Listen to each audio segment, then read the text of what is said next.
እኔ በዚች እድሜ በኢትዮጵያነቴ በሞራሌ ተንቀሳቅሼ ሲመጣ እንዴት አትገቢም ባንዲራው ካልጣልሽ እንዴት በለ መጪ ትውልድ ታሪክ ያንሳው። እኔ በበኩሌ ብሶቴን ነው ማነው ብሶት ነው እንዴ! እንዴት እንደዚህ ሊሆን ይችላል? ምንድነው ከዙ ችግሩ ምንድነው ነው? ይብራራልኝ፣ መንግስት ያብራራልኝ።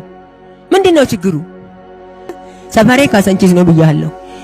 ኢትዮጵያን በመውደዴ አገሬ በመሆኑ ከሰፈሬ ተንቀሳቅሼ መጣው። ሲመጣ ባንዲራ ካላወለቅሽው አትገቢም አሉ። ይሄ መጪ ትውልድ ታሪክ ያንሳው ነው። አዎ ቤተሰቦቻችን ወላጆቻችን ያስተላለፉት እድሜና ጤና ወቅቱ ነው። አሁን ባንዲራ ካልጣላችሁ አትገቡም ተባለ። ታሪክ ያንሳው ነው። መጪ ትውልድ ታሪክ ያንሳው ነው የሚለው ነው በበኩሌ።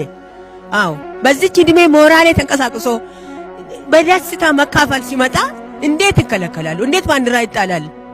ኬዙስ ምንድነው? የባንዲራ የምጣልበት ኬዙ ምን እየሆነ ነው? ምንድነው? በምን ይፈታል ችግሩ? ኬዙን ያብራሩልን። ለምን እንደተጣለው ይብራራልን፣ ይግባን፣ እንወቀው። ማን ነው እንደሱ ያለው? ይሄው ፖሊሶቹ፣ ህግ አስከባሪዎቹ ፖሊሶቹ ማለት ነው።